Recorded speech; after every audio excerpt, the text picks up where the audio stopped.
hablaba el otro día, estaba hablando con Sarita, qué pequeño es el mundo, porque un día pusieron aquí el anuncio de donde ella va a salir de misiones, y yo vi que abajo decía Amistad Cristiana.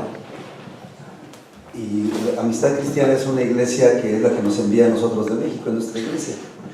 Nosotros nacimos en la Ciudad de México en una iglesia que tiene 8,000 miembros, es una iglesia enorme, muy, muy grande. Y ahí se llama Amistad Cristiana de la Ciudad de México, y está Amistad Cristiana de muchos lugares. Está Amistad Cristiana de Cuernavaca, está Amistad Cristiana de Madrid, que es la que está aquí, y hay, así te puedo decir, de muchos lugares.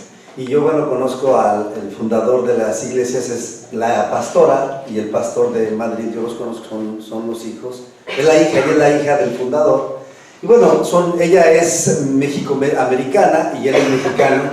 Y cuando vi que Sara puso eso, yo un día le pregunté y hablé entonces con David, que ella lo mencionó, y resulta que él es, bueno, hablando con él, yo nací en una ciudad que se llama Morelia, en México, Michoacán, y bueno, todo el equipo casi viene de ahí, y el de Kilómetro Cero también lo conozco, y qué pequeño es el mundo, ¿no? De verdad, y eso me da tanto gusto porque de alguna manera, nosotros tuvimos que venir por una agencia, como ustedes saben, tuvimos que venir por una agencia porque, bueno, por las circunstancias de con quién estamos trabajando y todo, pero qué importante, qué pequeño es el mundo, de verdad me gozo en ello, hablando con Sara, hablando con estos chicos y lo que Dios está haciendo y cuántas perspectivas, y de verdad hablé contigo, ¿no, Iván? El viernes yo le decía esto y digo, qué interesante, pues bueno, el viernes no podía caminar, de verdad no podía caminar, y mira, hoy estamos aquí, por la gloria de Dios, de verdad, muchas gracias por vuestras oraciones, sé que han estado orando. De repente me vino un dolor terrible, cargué una cajita que Iván me dio de unos evangelios que pesa, ¿qué? 15 kilos, 20 kilos, cuando mucho, ¿no? Las dos, pero ni siquiera del piso, de una mesa la cargué y sentí un pinchacito atrás, pero nada, me fui en la moto, fui a hacer mis cosas y en la noche no podía caminar, de verdad no podía caminar, esa noche no pude dormir del viernes para el sábado. Y ayer estaba mejor y hoy estoy mucho mejor, así que bueno, pues aquí estamos. Y yo creo que vamos a iniciar. Yo estaba pensando el otro día y le decía, Señor, todos dicen, todos, si tú platicas, por ponerte un nombre, si tú predicas con un islamista, con un hindúe, con un testigo de Jehová, con un mormón, si tú platicas, olvídate de cualquier religión que se te ocurra, un animista, cualquiera, un panteísta, ¿sabes qué te van a decir? Que esa religión es la verdadera, ¿sí o no? Nadie te va a decir, no, bueno, en la mía, yo sé que estoy equivocado, pero aquí estoy. Nadie, todo el mundo te dice, mi religión es la verdadera, esta religión que yo tengo, y todo el mundo lo cree, y lo defiende. Un tiempo yo estuve preparándome para hacer debates. En México estoy haciendo mucho tiempo preparándome para hacer debates, para tratar de ver todas las alternativas. México está lleno de catolicismo, es lo que más hay. Y bueno, tienes que defender la fe y todo, ¿no? Y entonces había muchas cosas, y tú dices una cosa y el otro dice otra, y yo siempre le decía, Señor, a fin de cuentas, lo único que hace un debate es encrispar más las cosas. O sea, la gente se enoja y dice, no, es muy difícil que a través de un debate tú puedas decirle a alguien y esa persona te diga, tienes razón, me convierto a Cristo. Es muy difícil porque ya llega un pensamiento en tu corazón, en tu mente, donde ya es un dolor, lo que me estás provocando ya es una molestia, ya no es algo grato. Y entonces yo, el otro día escuchando, yo le decía, Señor, ¿por qué todos creemos de esa manera? Porque yo alguna vez estaba en Brasil, me acuerdo, me invitaron a predicar de misiones, y un hombre me hizo una pregunta y me dijo, ¿por qué no eres budista? ¿Por qué no eres del Islam? Por ejemplo, me acuerdo que me dijo, ¿por qué cristiano? ¿Por qué eres que tienes la razón? ¿Por qué no predicar el Islam? Si tú hablas con ellos, están bien estructurados y te quedas, y de veras, cuando es así, te quedas a veces sin palabras aparentemente, ¿no? Aparentemente, y dices, Señor, ¿qué le digo? Porque a la vista del hombre, a la vista del ser humano, parece que esa persona tiene la razón. ¿Cómo podría responder a la pregunta? Y cuando te han hecho esa pregunta y dices, ¿por qué no? ¿Por qué compartes tú del amor de un Dios que dices que es la verdad? Y ellos dicen que tú y yo decimos, porque ellos no lo conocen, obviamente. ¿Cuál es la diferencia entre lo que tú me dices, me han dicho, y las muchas religiones que hay por todo el mundo? Tengo un hermano de carne, que no es cristiano y que me dice, ¿y por qué tienes que ir? ¿Por qué tienes? La Biblia está escrita de una manera tan pedante, dice él, ¿no? Yo soy la salvación, yo soy, ¿por qué? ¿Quién se cree que es el que la escribió? Y digo, bueno, es que ese es el problema que tenemos, que hemos creído que es un libro humano. ¿Cómo puedo creer en Dios? Que según tu religión es el único Dios verdadero, cuando hay otras 1000 religiones o más que afirman exactamente lo mismo que la tuya.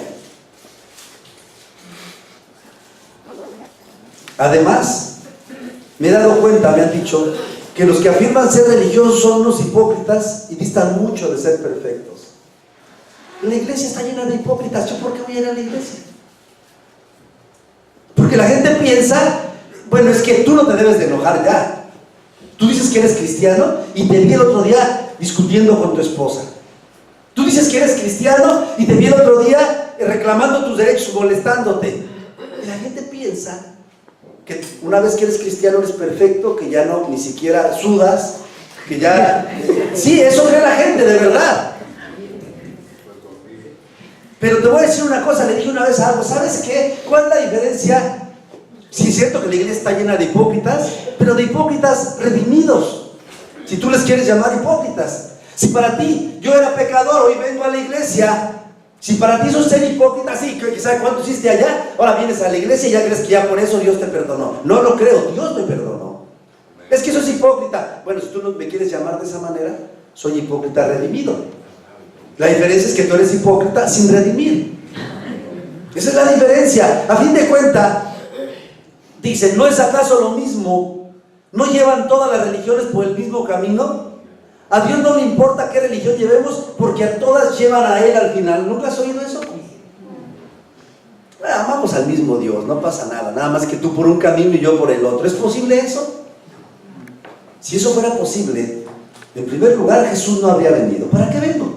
No me necesitas, ¿no? Tú a través de tu religión, de la cual llámese como la quieras llamar, a través de esa religión puedes venir a Dios. ¿Para qué quieres a Jesús? O sea, a ver, el sacrificio que yo tengo que hacer no es necesario para vosotros, porque ustedes pueden llegar. Qué interesante es darte cuenta cuando Jesús habla categóricamente y dice, yo soy el camino. A ver, hay muchos caminos, pero yo soy uno de los caminos. Él no dijo eso. Yo soy Él.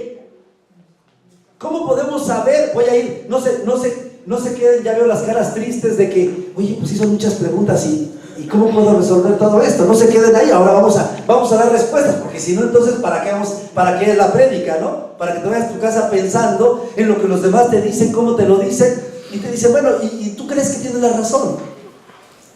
¿Cuántas de esas preguntas o excusas te suenan a ti? ¿Nunca te han puesto una pregunta así? ¿Nunca te han puesto una excusa como esa? Yo puedo estar casi seguro que la mayoría de nosotros nos hemos visto inmersos en conversaciones de este tipo, donde la gente parece ser que nos acorrala, ¿no es cierto? Parece ser que híjole, ya que te digo, tienes razón, ya no hay nada. Pero mucha gente nos dice, este mundo en el que vivimos es un mundo lleno de infelicidad, olvidado por Dios y a la deriva. No es una de las preguntas más. Si Dios existiera, ¿por qué los niños que acaba de hablar Juan Carlos están allí en un lugar? ¿Por qué? Si Dios existiera, ¿por qué habría tantas religiones? ¿Por qué? Y empiezan un montón de preguntas y preguntas y preguntas. A ver, si Dios existe, ¿por qué todo eso pasa? ¿Por qué? Y la gente te pregunta y parece que tienen la razón. Dios creó al mundo, parece ser, y lo dejó a su suerte. Entonces el hombre tiene que hacer algo para acercarse a Dios, a ese Dios que, por cierto, siempre está enojado con nosotros, ¿no? Un Dios que está sentado ahí arriba, cruzado de manos, con una porra en la mano, esperando a que te equivoques para ¡pum!, darte en la cabeza a uno. Te vuelve a decir que ya, no, cuidado, porque te haces enojar a Dios. Y hemos tenido un concepto tan errado de Dios, tan equivocado de Dios, por eso vivimos como vivimos a veces y los conceptos que tenemos. ¿Y sabes por qué hay un montón de niños ahí? ¿Y sabes por qué hay falta de alimento? ¿Y sabes por qué? Por el pecado. Por el pecado del mundo. Ahora, hay enfermedades congénitas, enfermedades que ya vienen desde que nacen. Sí, que también fueron consecuencia del pecado. En principio no era así. Pero a través del pecado y por causa del pecado, ¿por qué hay países que tienen mucho dinero? Simplemente personas, ya no nos vamos a ir a lo macro, sino a lo micro. Personas, ¿por qué hay personas que tienen tanto dinero que no se pueden gastar en toda su vida, aunque ya no trabajaran, viviendo vidas muy opulentas? Y porque hay unos que no tienen, vamos, quizás no tanto como no comer, pero no tienen lo básico. ¿Por qué? Por el pecado, ¿no es cierto? Porque el otro quiere acumular y acumular y acumular y acumular, y a mí no me importan todos los demás. Eso es pecado. Eso se llama pecado. Pero no lo vemos, entonces mejor le echo la culpa a Dios, ¿sí o no? ¿Por qué Trump está peleando contra México y contra todos todo el tiempo? Por el pecado. Porque él se cree superior, y muchos como él. Eso es el pecado.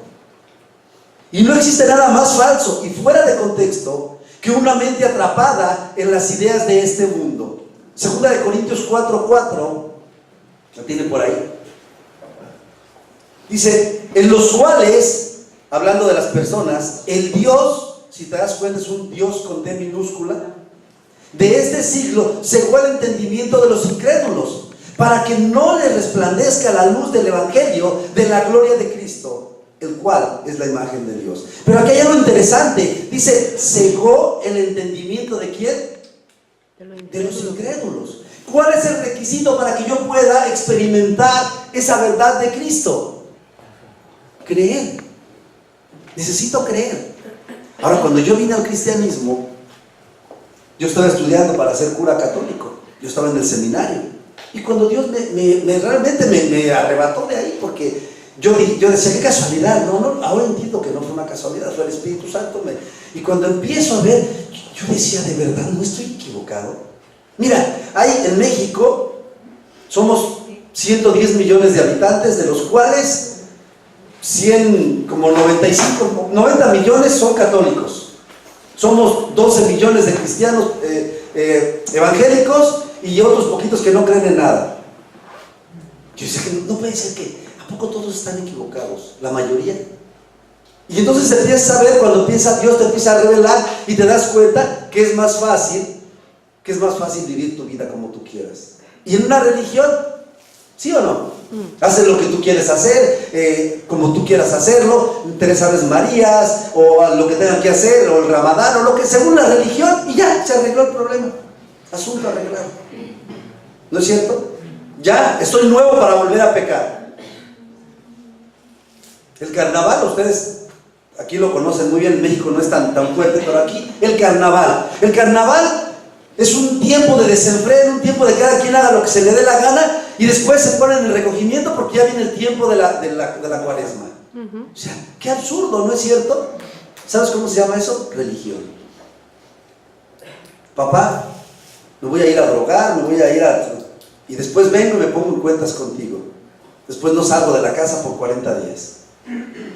Es totalmente absurdo el concepto que tenemos de Dios. Por eso le puse hoy a esto, relación personal versus religión. Hay una diferencia abismal en una relación personal y una religión. Las religiones no van a salvar a nadie. Ninguna religión, llámese como se llame. Ahora, no dudo que haya personas honestas y sinceras en cada religión atrapada tratando de buscar a Dios y que Dios se revela a ellos. Amén. Y te voy a decir algo, mira, de verdad, más allá. Cuando yo estaba en la religión católica, a mí Dios empezó a hablarme, a decirme, y yo no lo andaba buscando en ayunos profundos y largos, no, tengo que admitir que Él fue quien me buscó a mí. Se reveló a mi vida, y cuando se reveló, yo ya no pude echar nunca atrás, nunca. Perdí amistades, mucha gente me rechazó, de mi misma familia, como si yo iba a ser cura, y ahora las cosas son así. Pero dejé mucho, según ellos, para venirme a nada. Pero la verdad es que no tenía nada y vine a encontrarme con mucho. Esa es la diferencia. La gran diferencia de tener una relación personal con Cristo y tener una religión cualquiera que le quieras llamar. Muchas veces me han preguntado a mí, ¿de qué religión eres? Y les digo, mira, si tú me das una bendición te puedo explicar. No tengo una religión como tal, no me interesa una religión. No estoy en contra, pero tampoco estoy a favor de ninguna. No es algo que me interese. Pero quisiera presentarte al Dios con el que me relaciono. Porque eso es, Él quiere que lo conozcas. Porque una vez que lo conoces, es muy diferente a decir, es que estos son de tal religión.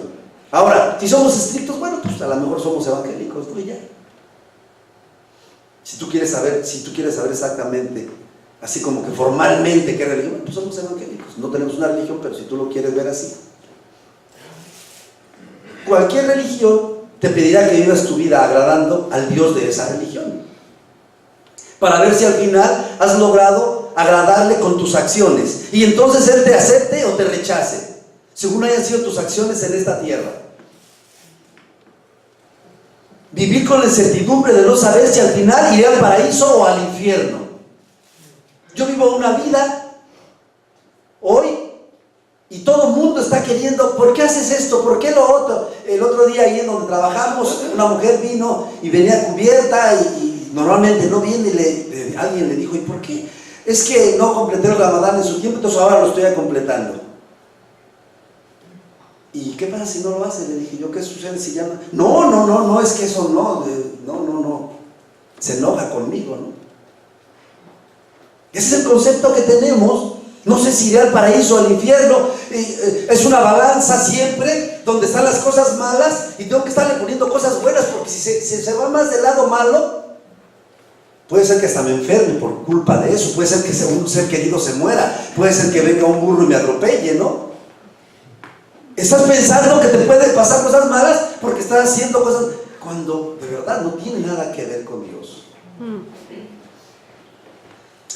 Mucha gente tiene miedo a no tener la certeza de quién o a qué, o dónde, o qué voy a reencarnar en mi próxima vida. ¿Has escuchado eso? El karma y el dharma. Mientras más obras buenas hagas, vas a reencarnar en algo mejor. Pero mientras más obras malas hagas, vas a reencarnar en algo peor. La ley del karma, así se llama, ¿no? Y estoy preocupado, ya no es porque quiero agradar, sino estoy preocupado porque si no lo hago va a haber consecuencias malas para mí. Entonces ya no es por amor, ¿estamos de acuerdo? Decía Susana hace un momento, dice, mucha gente cree que soy esclavo de Dios, pero yo soy libre. Bueno, yo me quedé pensando, yo sí soy esclavo de Dios, pero por amor. Es la diferencia. Cuando estás con el diablo, no es por amor, es por miedo, por temor. Pero cuando vienes a Cristo, yo digo, Señor, yo quiero ser tu esclavo porque yo quiero. Cristo dijo, me encanta, yo doy mi vida. Tengo poder para ponerla y tengo poder para volverla a tomar, nadie me la quita. ¿Que eso es autoridad, sí o no? Eso es autoridad. Tú y yo nos ha sido dada esa libertad de decir, si yo quiero, no, me voy por esa puerta y no quiero saber de Cristo nada más. Y Él no te va a ir detrás de ti. Y si no vienes aquí, voy a mandar a alguien que te mate. No, vete. Tú te lo pierdes. Pero cuando decides conocerlo, yo le digo, Señor, yo quiero ser tu esclavo. Yo decido, por amor, sujetarme. Ustedes se acuerdan de la Escritura, hay muchos ejemplos donde el esclavo era esclavo por muchas generaciones, pero de repente venía un año donde tenía que resarcirse y los dejaban libres. Y había esclavos, dice la Biblia, pero si tu esclavo insiste en quedarse y te dice, no, yo quiero ser tu esclavo por amor, entonces horadará su oreja y será tu esclavo de por vida.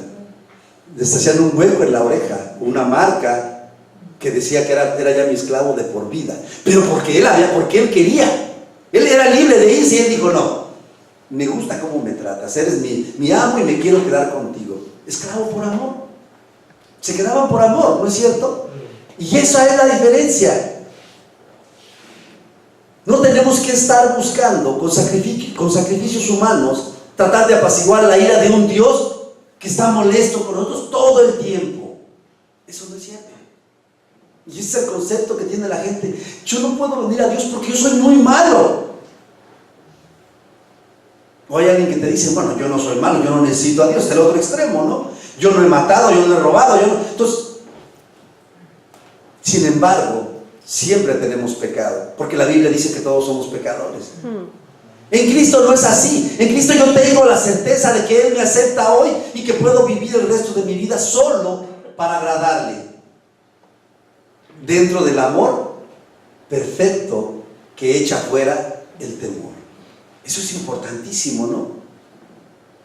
Qué agradable. Estaba viendo una historia donde, no sé si ustedes la hayan mirado, se hizo muy famoso un hombre que rescató a un cocodrilo, creo que era en Amazonas. Rescató un cocodrilo pequeño que estaba atrapado, casi la pierna se le cortaba, y lo tuvo en su casa, hasta que llegó el punto de que el cocodrilo venía y lo reconocía, se metía a su casa en la noche. Y él se dormía con él, y ahí pasan fotos de cómo lo tiene, más inclusive tiene la boca abierta y él está adentro. Pero él decía, nadie puede hacer eso. Si otro viene y se mete, verás que se lo comen. ¿Sabes por qué? Había una relación de amor entre ellos dos, ¿no es cierto? Solo ellos se conocían. Solo yo conozco a Dios. Me refiero en lo personal. No quiere decir que es mi Dios privado y que nadie... No. Todos tenemos acceso a Él. Pero que llegue a ser un punto donde yo tenga tal confianza que si yo veo una piscina vacía y tengo la certeza de que Dios me dijo, tírate, yo me tire. Sabiendo o que Él va a llenar la piscina o que me va a detener o lo que sea. Eso es amor. Saber que la persona con la que estás no te va a dejar caer por ningún motivo. Amén. Eso es amor, llegar a un punto donde decir, Señor, a mí esto no me suena lógico, esto es una locura, pero en tu nombre voy a echar las redes. Estuve toda la noche pescando y ni siquiera un cangrejo cogí. Pero si tú dices, yo voy a echar las redes en tu nombre. Eso es amor, eso es llegar a un punto donde el amor echa fuera todo temor. Primera de Juan 4, 17 y 18. Dice, en esto se ha perfeccionado el amor en nosotros, para que tengamos confianza en el día del juicio. Pues como Él es, así somos nosotros en este mundo. El 18. En el amor no hay temor, sino que el perfecto amor echa fuera el temor, porque el temor lleva en sí castigo, de donde el que teme no ha sido perfeccionado en amor. Fíjate, cuando tú tienes miedo, ya estás castigado. Dice la Biblia, huye el impío sin que nadie lo persiga, mas el justo estará como el león confiado. Huye el impío sin que nadie lo persiga. ¿No es eso ya algo difícil de llevar? Nadie te persigue, o sea, no tienes paz. Cuando tú tienes el amor, cuando confías en Cristo, cuando sabes, cuando Dios me dio esta palabra, y fue por una cosa que escuché, ¿te acuerdas que te comenté, Juan Carlos? Por una cosa que escuché, Dios me dio esta palabra y me dijo, hijo, qué importante es que te des cuenta que tienes que venir a mí por amor, que no es una religión lo que impera, que no es una religión lo que debe de imperar entre tú y yo, que tengo que hacer esto para... ¿Sabes qué tienes que hacer para agradarle? Nada. Entonces nos sentamos y ya no predicamos, tenemos que predicar, pero no es para agradarle a Cristo. ¿Entendemos lo que les quiero decir? Él ya te acepta, Él ya te ama, porque tú eres, por quien tú eres. Ahora yo quiero trabajar para servirle, pero no voy a trabajar porque si no trabajo no le agrado. No, Señor, eso no es así. ¿Sí entendemos lo que les quiero decir? Él te ama porque tú eres, simple y sencillamente. Aleluya.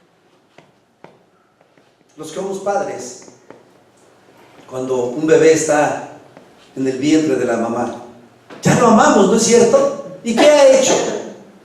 Nada, ni siquiera lo hemos visto físicamente, pero ya lo ama, ya es parte de tu vida. ¿Qué tiene que hacer? Nada. Él existe, entonces lo ama, se acabó. Desde el momento cuando Elías fuimos y nos dijo el médico, nos enseñó la puntilla de un boli con la que escribe, la puntilla, ¿te imaginas? Y nos dijo, de este tamaño está su bebé ahora, la primera vez. ¡Wow! Y yo desde ahí lo amé. Él ya existía. Y después fue creciendo, y después como una habichuela, y nos lo fue mostrando. Él ya existía, ¿me entiendes lo que te quiero decir? Tú existes, Dios te ama. Ahora hay otras personas que necesitan escuchar de Dios y vamos a hacerlo. Pero no nos confundamos pensando que porque si Sara no va a África, Dios no la ama. No, eso es un engaño del diablo. Dice la Biblia que Él nos ha amado ya desde antes. Saber que hemos sido aceptados desde el principio y que nadie me puede arrebatar de su mano, eso cambia las cosas para mí, no sé para ti. Ahora vivo por amor a Cristo. Ahora me puedo acercar al trono de su gracia confiado. El sacerdote entraba una vez al año con unas campanillas aquí, atado, y entraba y se hallaba, tenía que hacer todo un proceso de purificación anterior. Si encontraban una impureza llegada, pues moría. No había sido pagado el precio. Moría. ¿Y sabes para qué eran las campanillas? Si ya no se oían, el que estaba afuera no entraba, porque también moría. ¿Sabes qué? Tenía una cuerda atada siempre y lo sacaban arrastrando. Era una relación de miedo.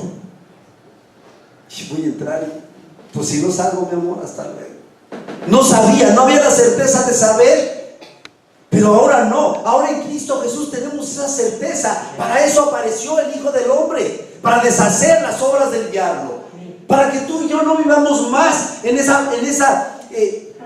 pensamiento de decir, ¿estaré agradando a Dios? Después vendrá otra cosa que se llama recompensa, pero eso es muy aparte. Salvo ya eres, Él te ama. Porque a veces hemos confundido pensando que hacemos las cosas para agradarle. No es cierto. Es cierto que Él se agrada en que les hablemos a otros y que trabajemos y que demos. Es cierto. Pero no es que Él te ama por eso. Hay una diferencia en eso. Imagínate, como les decía yo, empiezas a agradar a alguien toda tu vida y al final me encuentro, llego a ese Dios y me dice, no, a ver, vamos a poner en la balanza. Y pongo en la balanza y empiezo a poner, él empieza a poner cosas malas que se acuerda y yo cosas buenas que me acuerdo, y la balanza empieza a irse por lo malo y me dice, al infierno. Qué terrible, ¿no? Después de 60 o 70 años o 40 años haberte servido con miedo y con temor, y que ahora me digas que no me aceptas. Oh, Dios mío. Imagínate eso, ¿no? ¿Cómo te sentirías? Imagínate, yo me imagino, me puse a hacer una idea, que tú vives con alguien tratando de agradarle toda tu vida. Estás ahí, y que de repente al final te diga, no, es que todo lo que hiciste no fue suficiente. Propongamos el caso de un matrimonio, donde yo le digo a mi esposa, bueno, ¿qué te parece si te casas conmigo? Me dice, bueno, vamos a vivir juntos, ¿qué te parece? Vamos a vivir juntos 40 años. Y dentro de 40 años yo te digo si te acepto o no. Yo estoy esforzándome, haciendo todo lo mejor que puedo, dando. Y al final los 40 años, ¿sabes qué? No diste la talla. Adiós. No te quiero. Qué terrible sería eso, qué triste, ¿no? Y eso se asemeja a una religión. Se asemeja tanto a una religión pensar a veces que agradamos o no agradamos. ¿Quién tiene la certeza? Hablando con algunas personas les decía, ¿y tú sabes al final a dónde vas a ir? Si hoy te murieras, ¿a dónde irías? Y esa persona me dijo, no sé. Tendría que poner en la balanza para que Alá viera si la balanza se inclina hacia lo bueno o hacia lo malo. Yo le decía, ¿no quieres tener la certeza de decir, yo sé a dónde voy? Y me dice ese hombre, pero ¿cómo puedes tú saber a dónde vas? Porque sé que puedo confiar en él. Pero si por tus... No, si fuera por mis obras, ni yo ni nadie entraríamos. Nadie, ni uno, ni a uno. Romanos 3:23, no hay justo ni a uno. No hay justo ni a uno. Y dice Pedro que el que dice que no ha pecado hace mentiroso a Dios, porque Dios dice que somos pecadores. Ya no lo digo yo, lo dice la Biblia. Entonces yo puedo entender que a través de relacionarme con Cristo puedo tener la certeza de que Él ya me ha aceptado, no es que me va a aceptar. Entonces, ¿por qué hace todo lo que hace como cristianos? Bueno, la Biblia nos enseña que hay un trono blanco y que vamos a ir y que va a haber recompensas. Esa es otra historia. Esa es otra historia. Dice, el fundamento es Cristo y después cada uno edificaremos en papel, en piedra, en madera. Esa es otra historia. ¿Sí o no? Pero la salvación yo ya la tengo. Nadie puede hacer nada para salvarse, nadie. Que pusimos dinero aquí, que vamos a ir a hacer misiones, que yo dejé México para venir aquí, que sacrificios, que Iván, que fulano. Sí, pero no somos salvos por eso. Yo era salvo ya, por eso vine. No es que yo vine porque si no a lo mejor mi familia se va al infierno, yo también. No, Señor, eso no va a pasar. Tenemos la certeza de que ya hemos sido comprados por precio. Amén. Ya. Y Jesús fue muy claro cuando Él dijo, Juan 17:3, por favor. Esto es categórico. Y esta es la vida eterna, que te conozcan a ti, el único Dios verdadero, y a Jesucristo, a quien has enviado. Esta es Jesús hablando con su Padre en Juan. Padre, esta es la vida eterna. ¿Y por qué lo diría? ¿Qué? ¿El Padre no sabría? Le estaba dando clases Jesús de teología porque Dios no sabía, ¿no? ¿Sabes por qué lo dijo? Para que tú y yo tengamos la certeza de saber que conociendo a Cristo y al único Dios verdadero, nuestro Padre, tenemos vida eterna. Romanos 10, desde el 8 hasta el 9, dice que lo confesemos y que con la confesión y con la boca y con el corazón se confiese y somos salvos. Así es como somos salvos.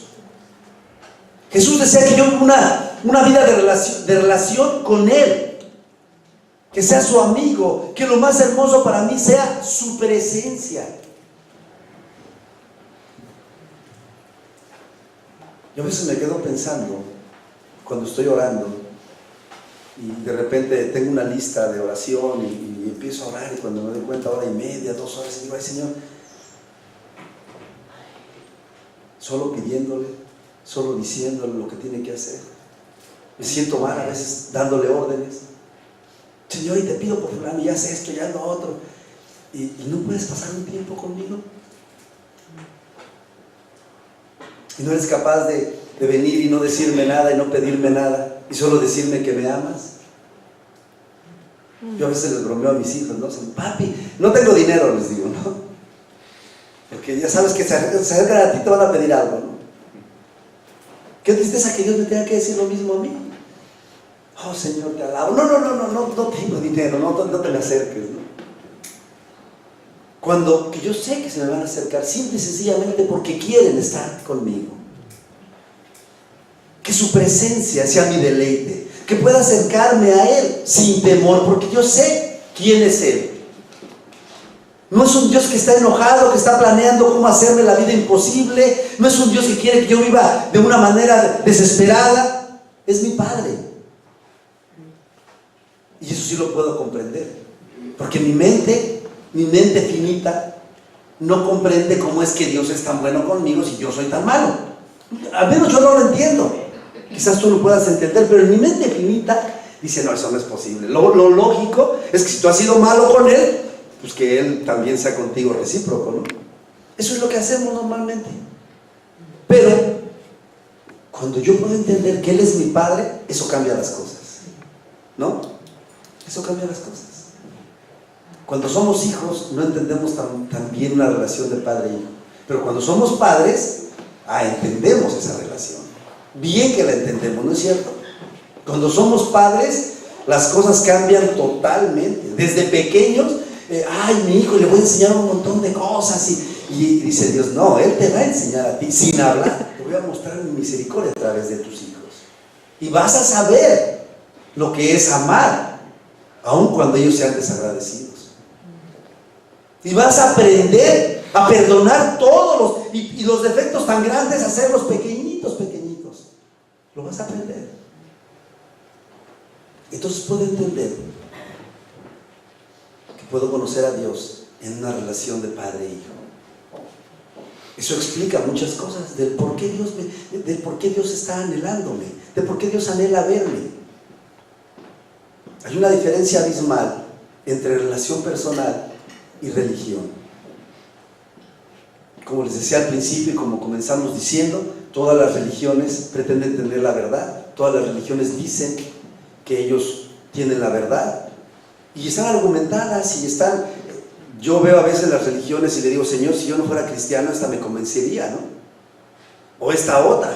¿Por qué? Porque las argumentan de una manera que para la lógica humana inclusive muchas veces las religiones parecen más lógicas que la Biblia, ¿no? Eso de que pon una mejilla, si te dan una mejilla, pon la otra, ama a tus enemigos, ora por los que te persiguen. Señor, eso, lo ideal sería que dijera, si alguien te hace algo, pon una bomba en su casa, ¿no? Pues espéralo a la salida y córtale la cabeza, ¿no? Eso ya no, ahí sí sería... Pero eso es el ser humano. Cuando los discípulos dijeron, Señor, ¿quieres que oremos ahora y que caiga fuego? ¿Y qué les dice Jesús? Vosotros no sabéis de qué espíritu sois. Porque nuestros pensamientos tienden hacia la maldad. Somos una raza caída por naturaleza. Qué interesante cuando Dios me dice, habla de esto, de una relación personal contra una religión. No quiero religiones. No quiero una religión. Al fin de cuentas, una religión no nos va a llevar a nadie a ningún lado. Conoce a Jesús, relaciónate con Él, ten la certeza. Y que todas estas preguntas, me dijo un hombre, ¿por qué tú no vas mejor? Dice, vas a ir a que el Islam se convierta al cristianismo. Pues déjalos en su religión, ¿por qué no los dejas mejor?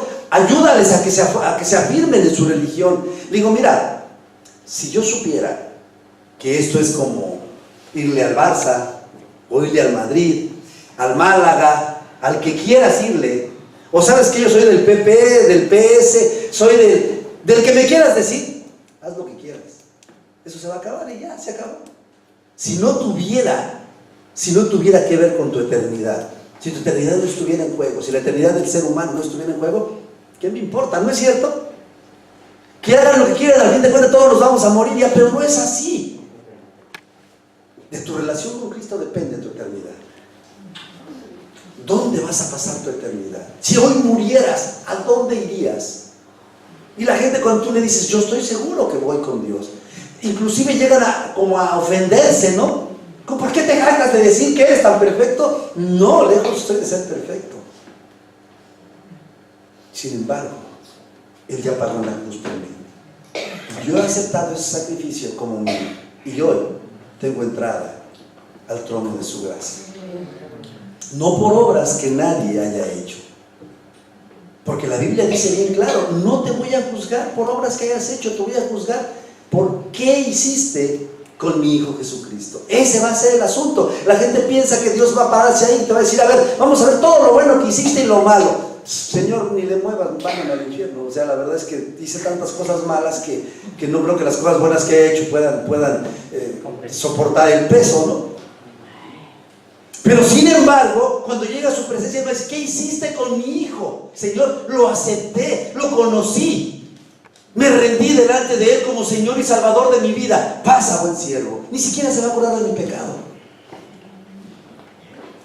Recuerden, cuando prediquemos no se trata de cuánto hemos pecado, sino de qué hemos hecho con el Hijo que Él suplió para pagar nuestras culpas. Jesús les dijo, si tú no crees que yo soy quien digo ser, vas a morir en tu pecado.